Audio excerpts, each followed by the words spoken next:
Assalamualaikum warahmatullahi wabarakatuh. Halo semua, perkenalkan nama saya Nila Rifatul Ulia dengan NIM 2054132. Lokal Tadris Bahasa Indonesia 3A, mata kuliah Perencanaan Pembelajaran Bahasa Indonesia dengan dosen pengampu Bunda Maria Botifar, Magister Pendidikan.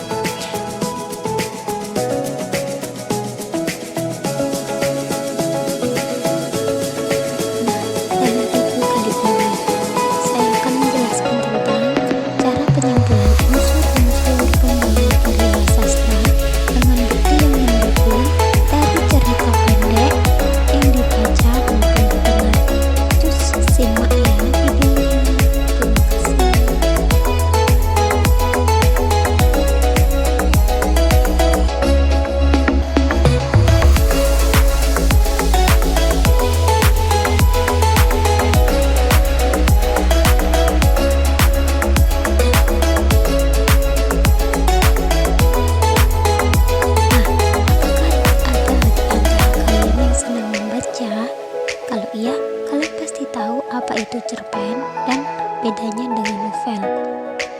Betul sekali, cerpen atau cerita pendek ialah cerita ringkas yang terdiri dari beberapa halaman saja. Berbeda dengan novel yang bisa sampai berpuluh-puluh hingga beratus-ratus halaman. Selain itu, cerpen juga cenderung memiliki alur cerita yang sederhana dan konflik yang jelas. Lantas, sulitkah untuk memahami isinya? Sebenarnya tidak juga sih. Untuk memahami isi dari cerita pendek secara menyeluruh, kita hanya perlu mengenali unsur-unsur dari cerita pendek tersebut dan menyimpulkannya. Sebagai karya sastra, suatu cerita atau teks memiliki banyak unsur. Supaya teks lebih terstruktur, ada beberapa hal yang perlu kita perhatikan ketika kita menyimpulkan unsur-unsur cerita pendek.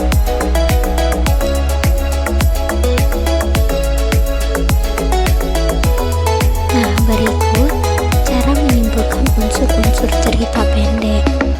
Kalian mungkin pernah mempelajari tentang unsur maupun nilai intrinsik atau ekstrinsik pada cerpen, bukan? Tapi ketika kita ingin memahami isi cerpen secara mendalam dan ringkas, ada baiknya kita berfokus pada unsur intrinsik terlebih dahulu. Unsur intrinsik bisa dibilang merupakan bagian penyusun cerita pendek yang secara eksplisit tertuang di dalam teks. Nilai-nilai intrinsik yang dapat kita temukan dalam cerpen termasuk tema, alur, penokohan, sudut pandang, dan amanat. Nah, yang pertama yaitu tema. Tema merupakan ide pokok cerita yang menentukan nada dan pembawaan cerita. Tema dapat berupa kata tunggal maupun frasa. Biasanya tema juga berkaitan dengan amanat cerita. Yang kedua adalah latar. Latar adalah dimensi berlangsungnya cerita, baik itu dari latar waktu, tempat, maupun suasana. Seringkali ketiganya perlu dideskripsikan dengan jelas agar si pembaca bisa memahami kejadian-kejadian yang berlangsung dalam cerita tersebut. Yang ketiga adalah alur. Alur merupakan susunan penuturan cerita. Alur terdiri dari 3 macam, yaitu alur maju, alur mundur, dan alur campuran. Alur maju yaitu menceritakan kejadian secara kronologis, yaitu dari perkenalan, konflik, dan penyelesaian secara berurutan. Nah, alur mundur yaitu memulai cerita dari penyelesaian, kemudian membawa pembaca ke kejadian di masa lampau. Dan yang terakhir yaitu alur campuran. Alur ini yang menggabungkan keduanya di satu bagian cerita dituturkan secara kronologis, tapi di bagian lain membahas masa lalu. Selanjutnya, unsur keempat yaitu tokoh dan penokohan. Tokoh merujuk kepada karakter dan pelaku cerita, sementara penokohan adalah sifat-sifat dari para tokoh. Secara ringkas, tokoh dapat dibagi menjadi dua, yaitu tokoh utama dan tokoh pendukung atau tambahan. Tokoh utama ialah tokoh yang melakukan interaksi langsung atau menghadapi konflik, sementara itu tokoh pendukung disediakan untuk membantu melawan tokoh utama sepanjang cerita. Dan yang kelima yaitu sudut pandang. Sudut pandang menentukan cara cerita dituliskan, yaitu dari sudut pandang orang pertama, aku, orang kedua, kamu, atau orang ketiga, dia. Sudut pandang orang ketiga dibagi lagi menjadi dua, yaitu sudut pandang orang ketiga serba tahu dan orang ketiga pengamat.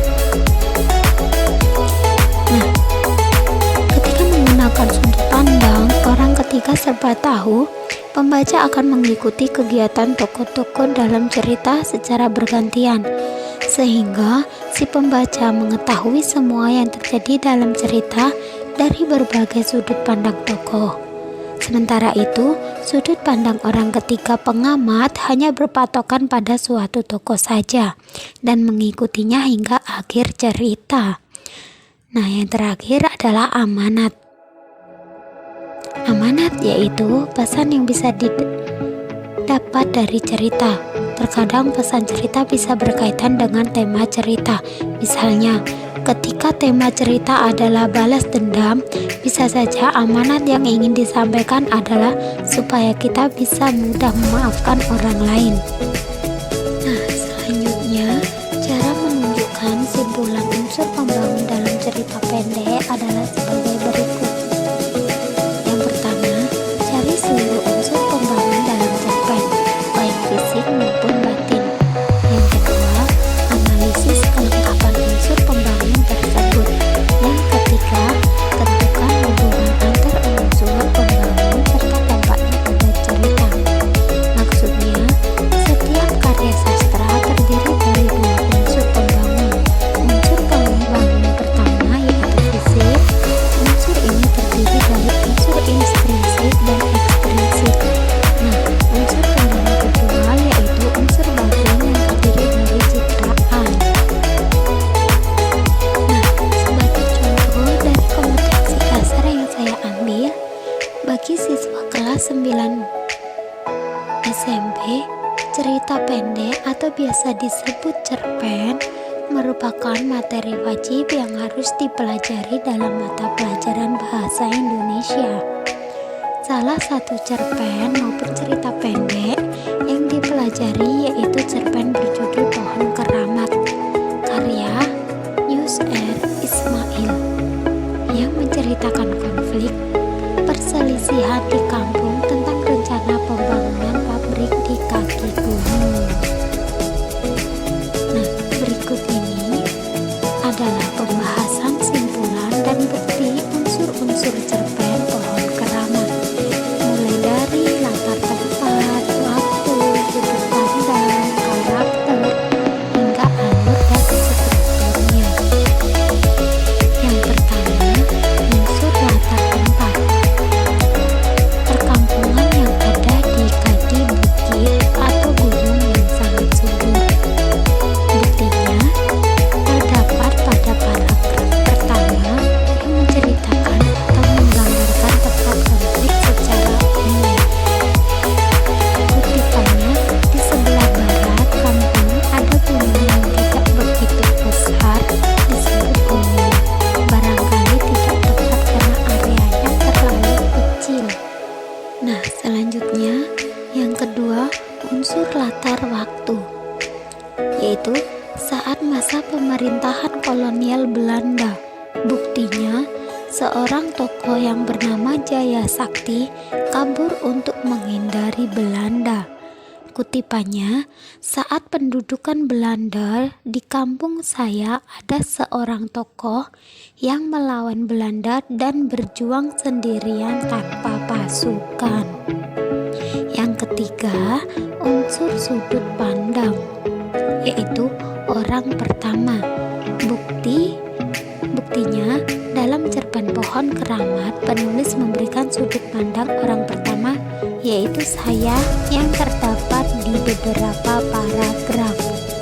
Kutipannya, saya selalu senang karena selain sering dibawa kakek ke tempat syukuran, saya menghabiskan hari-hari di sawah. Nah, selanjutnya yang keempat, yaitu unsur karakter atau penokohan, yaitu saya, kakek, Jaya Sakti, Kang Hasim, dan penduduk kampung. Buktinya, seperti yang ada di cerpen tersebut, bahwa terdapat beberapa tokoh, yaitu saya, kakek, Kang Hasim, Mbah Jaya Sakti, dan penduduk kampung. Kutipannya, kakek awalnya mengajar, tapi akhirnya diteruskan oleh Kang Hasim. Nah, selanjutnya yaitu unsur alur cerita, yaitu pengenalan, rangkaian peristiwa, klimaks, anti klimaks, resolusi maupun penyelesaian. Buktinya, pengenalan ada pada paragraf 1 sampai 3. Nah, rangkaian peristiwa dan klimaks digambarkan pada paragraf 4 sampai 31. Selanjutnya, resolusi ada di paragraf 32. Terima kasih. Baiklah, hanya itu saja yang dapat saya sampaikan. Saya akhiri. Wabillahi taufiq wal hidayah. Wassalamualaikum warahmatullahi wabarakatuh.